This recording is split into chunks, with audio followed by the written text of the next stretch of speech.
ongoing investigation, so details regarding the case will not be released at this point. The chief will have a few minutes to answer some questions, so we'll take those at the end. So we're going to get started with Chief Carroll.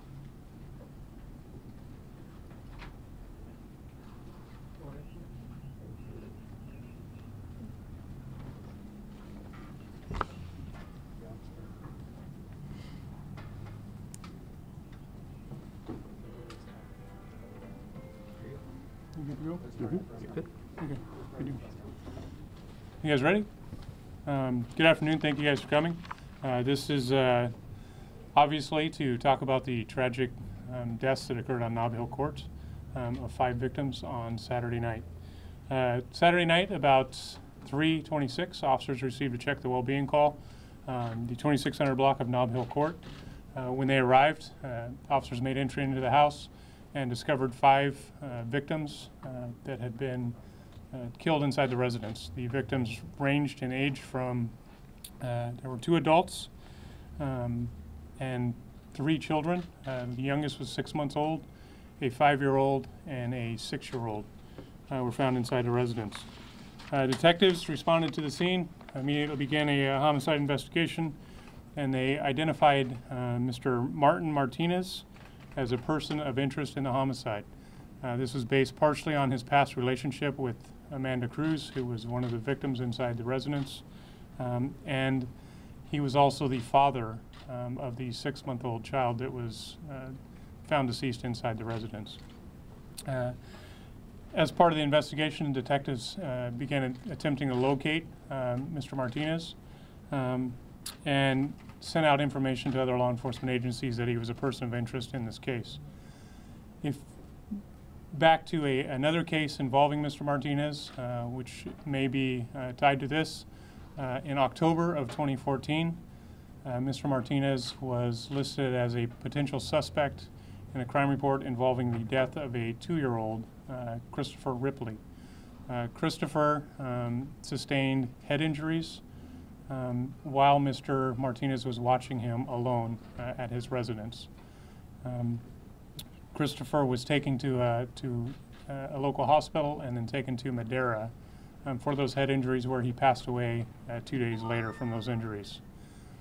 Based on the number of victims we had at the Nob Hill location, as well as the information from the prior homicide that we'd received earlier that week, on Thursday we'd gotten information from a neuropathologist, specialist who we had sent to assist with the autopsy of Chris Ripley for the October homicide.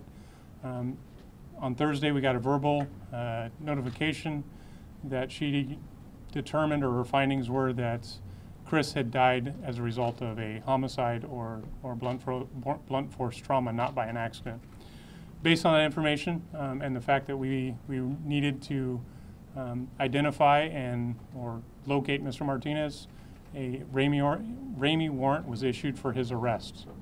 Mr. Martinez was found in San Jose at about 1:05 in the morning, Sunday morning, coming out of a movie theater with his father. At this time, or at the time of the verbal notification of that homicide, the death certificate had not been completed, as that was still an ongoing investigation as well. Department of Children's Services had stepped in to protect Mrs. Cruz's other children in between the time of the death of young Christopher Ripley and this incident.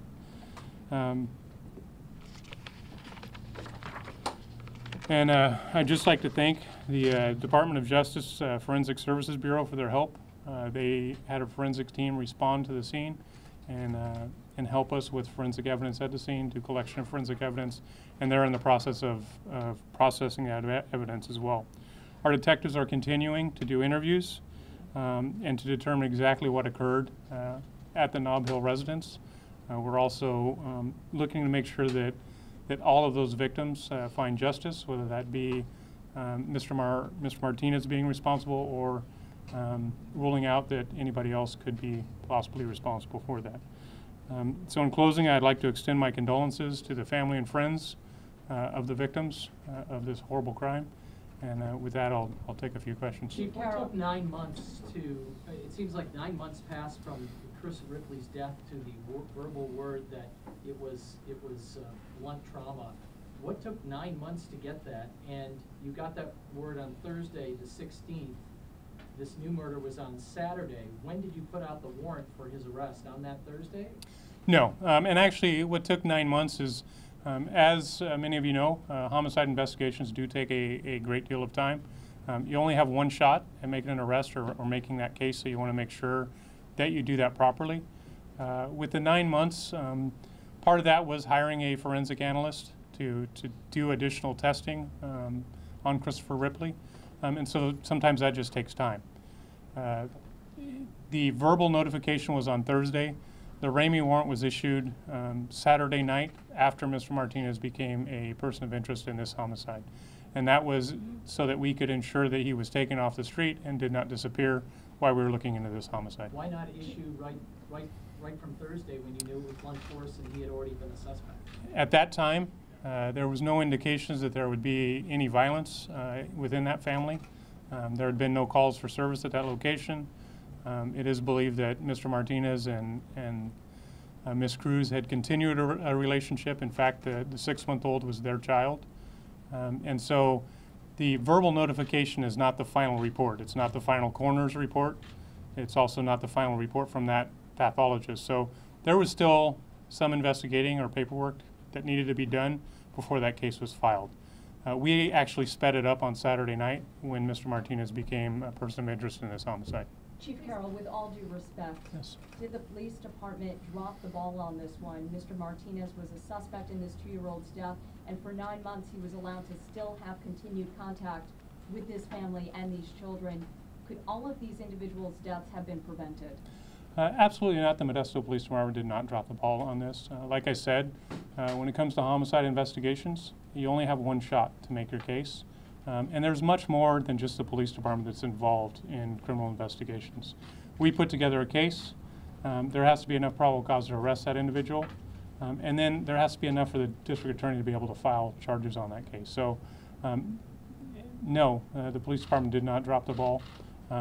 It is horrible that this tragedy happened, but there are no indications leading up to that time that anything like this would occur. As a follow-up question, have you guys identified a motive perhaps for this set of crimes, and does it have anything to do with the forensic specialist's report having come out 2 days prior? We have not established a motive at this time, and we have spoken with the coroner's office.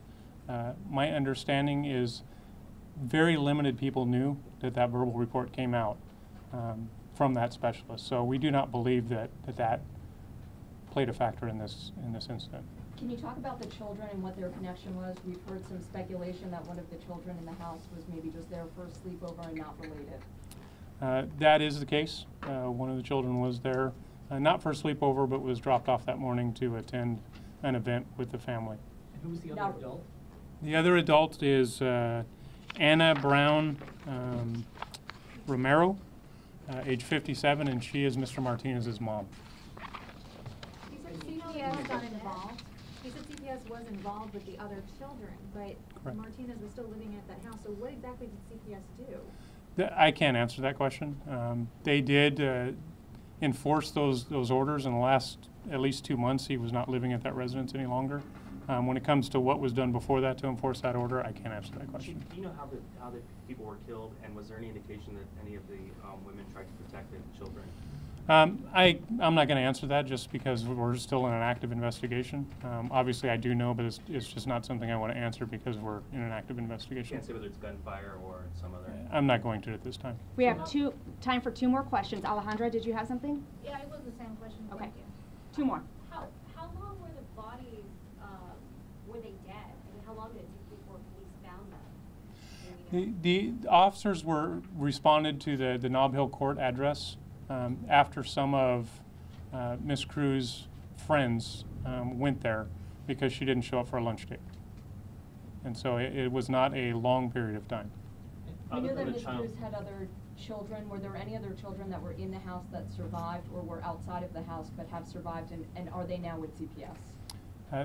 There were no survivors inside the house. Was that last child related or not? Was that last child The was dropped off? the children, one was Mrs. Cruz's daughter. The 6-month-old was again a child of Mrs. Cruz and Mr. Martinez. There was another, I believe, 5-year-old, which was a family relative, more of a distant relative of the family. And the fourth? There were 3 children and 2 adults. I'm sorry. Okay, thank you guys very much. Thank you. This concludes our press conference for today. Any further updates on this case will be available through social media. Thank you all for attending.